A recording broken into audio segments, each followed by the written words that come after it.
How quickly do you expect NATO nations to be able to provide the F-16s that President Zelensky has been requesting? You address me a question, or to you? Actually, no, answer please.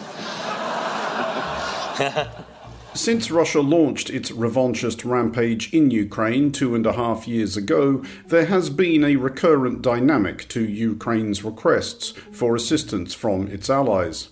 Step 1. Ukraine identifies a particular weapon system that Ukraine's military believes would be useful.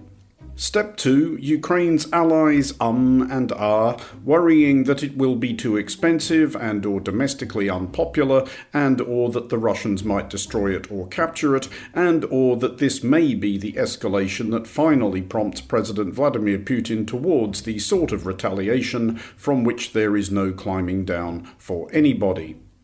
Step 3. Ukraine's allies eventually decide, okay, fine, go on then, and agree to deliver the kit, which by the time it arrives is too late to make the kind of difference it might once have.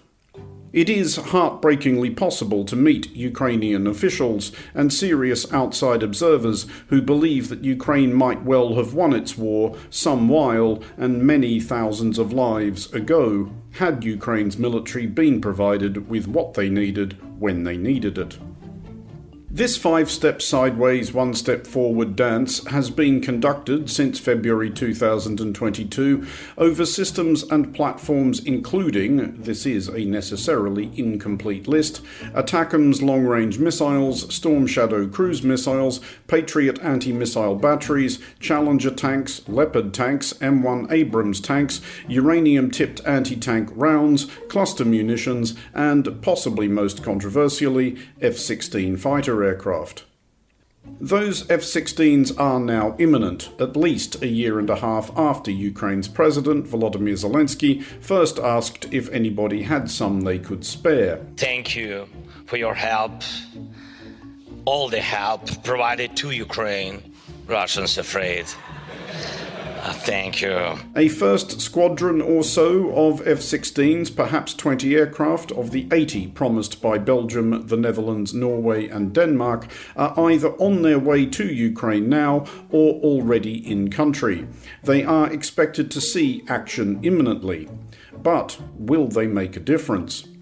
Before we attempt an answer to that question, we should kick the tires of the aircraft itself.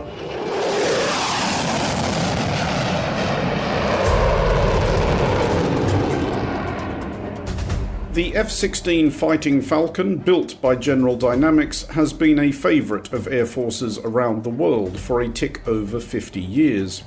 More than 4,000 F-16s have been flown by more than 24 countries.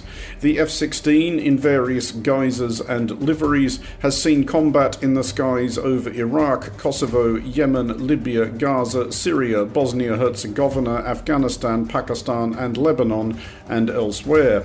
Among those who have flown the F-16 is the former US Air Force General and former NATO Supreme Allied Commander Europe, Philip Breedlove, who explained the aircraft's capabilities to the Foreign Desk in 2023. The F-16 is a magnificent air defense aircraft, especially with the upgraded radars that almost all of them are flying with now. Highly capable in an electronic warfare environment, carry very good missiles, very lethal capability. But the beauty of the F-16 is it's a multi-role aircraft. The F-16 is an incredibly accurate air-to-ground weapon system, dropping almost every bomb that NATO can drop. The F-16 has the capability of carrying it. So it's a very versatile, very lethal capability in both air-to-air and air-to-ground. The F-16 is therefore a solid, reliable and versatile aircraft, and nigh certainly an upgrade on what Ukraine has now, i.e. maybe 70-odd Soviet-era combat jets, a mix of MiG-29 fighters and assorted Sukhois, some of them inherited from the Soviet Union when Ukraine became independent in 1991, some of them upgraded MiG-29s delivered more recently by Poland and Slovakia. However, little in conflict is straightforward, and there will be much more to unleashing the F-16 than whisking chocks away and waving it into the wild blue yonder. For a start, most obviously, someone has to fly them. Several NATO countries, the United Kingdom, the United States, Romania, Denmark, have been training Ukrainian pilots on the F-16, but the number so far cleared to fly is in single digits. Perhaps 20 Ukrainians will be up to speed on the F-16 by the end of this year, which, given that 2 pilots are typically allotted to each plane to allow for crew rest and further training, that would mean at best 10 operational aircraft. A recent study by the Centre for Strategic and International Studies suggested that Ukraine's present strategic requirements for an F-16 style combat jet are closer to 200.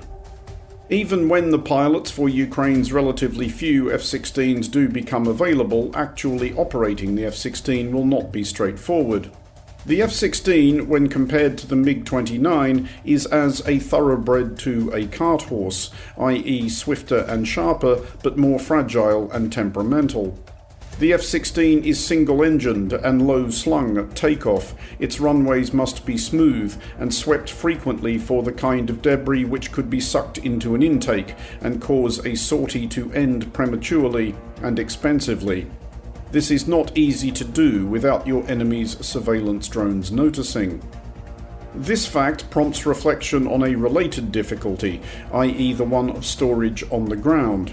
Some F-16s may be rotated outside Ukraine for maintenance purposes, but as things stand, and though, as we have seen, minds can change over time, Ukraine's allies seem currently unenthused about the F-16s, even if branded in Ukrainian livery and flown by Ukrainian pilots, taking off from NATO territory on combat missions.